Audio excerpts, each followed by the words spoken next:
Il-miraklu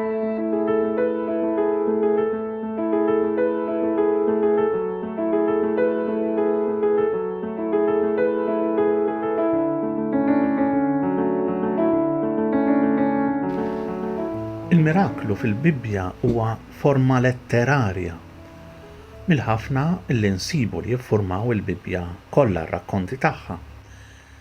Għandna bil-kelma miraklu nifhmu ġraja straordinarja, mhijiex tas-soltu, mhijiex skont il-kors ordinarju tal-ħajja u tan-natura. Għalina l-miraklu huwa fatt sopranaturali, il-fuq mill-forzi ordinarji tan-natura. Walek jiġbed aktar attenzjoni bħala ħaġeb tal-ħaġeb. Fatt il-kelma miraklu ġejja mill-Latin mirum illi tfisser ħaġa tal-istaġib. Imma dan mhux il-kunċett tal-miraklu skont il-Bibbja u l-protagonisti tagħha, għax fil-fatt lanqas il-kunċett ta' natura mhu dak illi huwa tagħna. Għalihom natura huwa l-ħolqien stabbilit minn Alla u mmexxi minnu skont il-pjan tiegħu. Walek lanqas ma kellhom kelma li tfisser sewwa dak illi aħna nifhmu bil-kelma miraklu. Fil-ludi tal-Bibbja fit-Testament il-Qadim hemm 3 kelmiet li jistgħu jfissru dak li aħna nsejħulu miraklu. Il-kelma ott, il-kelma mofett u l-kelma pala. Il-kelma ott tfisser sinjal xi ħaġa li tiġbed l-attenzjoni. Pereżempju, fir-rakkont tad-Dilluvju fi żmien Noè, kapitlu 9 tal-Ktieb tal-Ġenesi imqar il-qawsalla fis-sema ssir sinjal tal-patt il-ġdid li Alla jrid jagħmel mal-bnedmin. Il-kelma mofett hi xi ħaġa tal-għaġeb li jiġbed ukoll l-attenzjoni tal-bnedmin. U l-kelma pala hija xi ħaġa li mhijiex tas-soltu, speċjalment fil-partiċipju plural niplaot, eġobijiet. Dan ifisser illi fil-ħsieb tal-awturi tat-Testament il-Qadim kull ma għamel jew jagħmel Alla, il-ħolqien, l-istorja ta' Iżrael, l-istorja biex isalva lill-bnedmin, huwa dejjem tal-għaġeb għalina l-bnedmin. Kull emil tal-mulej u dejjem tal-għaġeb u juri l-kobor tas-seta tiegħu għax hu sit il-ħolqien kollu. Il-Testament il-ġdid imbagħad juri illi l-awturi tal-kotba tiegħu kellhom l-istess ħsieb tat-Testament il-Qadim dwar il-miraklu. Fil-Grieg tat-Testament il-ġdid għandna wkoll 3 kelmiet li korrispondu għal dawk tat-Testament il-Qadim. Il-3 kelmiet huma dynamis, emil ta' seta, semeion, li huwa sinjal, u teras, emil tal-għaġeb. F'San Ġwan il-mirakli huma kollha semejja, sinjali, waqt li fl-Evanġeli l-oħra, Mattew, Mark u Luqa, l-Evanġeli sinottiċi, il-mirakli huma dunameis, opri ta' seta u ta' qawwa. L-Evanġelisti jridu juru li Ġesu kellu fih innifsu l-qawwa ta' Alla. Allura l-mirakli ta' Ġesu jfissru li l-missjoni tiegħu hija missjoni salvivika bħala Messija Salvatur.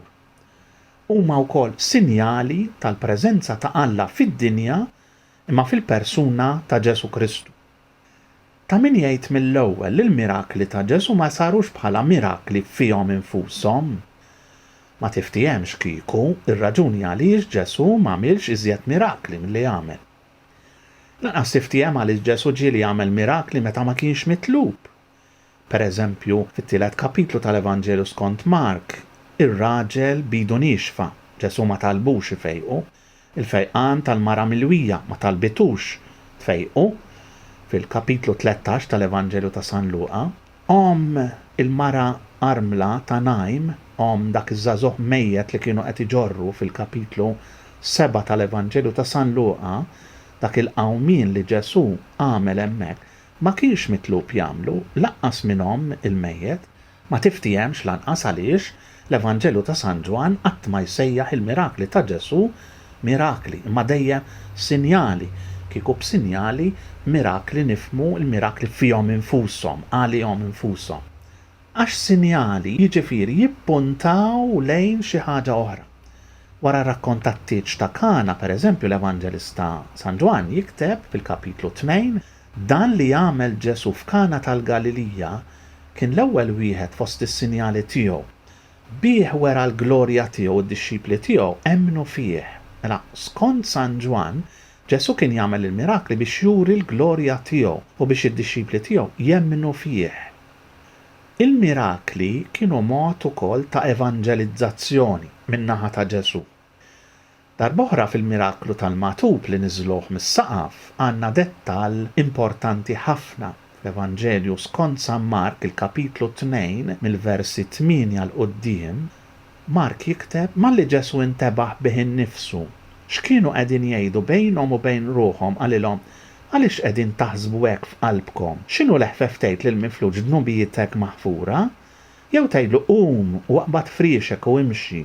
Mela biex tkunu tafu li bin il-bniedem għandu s-seta jaħfer id-dnubiet fuq l-art, qal lil mifluġ qum qiegħed ngħidlek, aqbad friexek u mur lejn darek.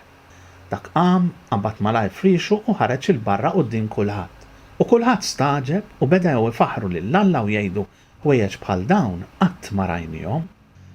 F'dan il-każ il-miraklu tal-fejqan fiżiku kien sinjal tal-awtorità ta' Ġesu li jfejja anka spiritwalment.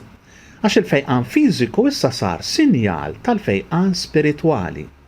Jew aħjar, il-fejqan fiżiku u spiritwali flimkien saru s-sinjal ta' salvazzjoni sħiħa li Ġesu ġib. Il-mirakli huma tassew sinjali, signposts, li waslu lil min jesperjenzhom lejn Alla, lejn Ġesu.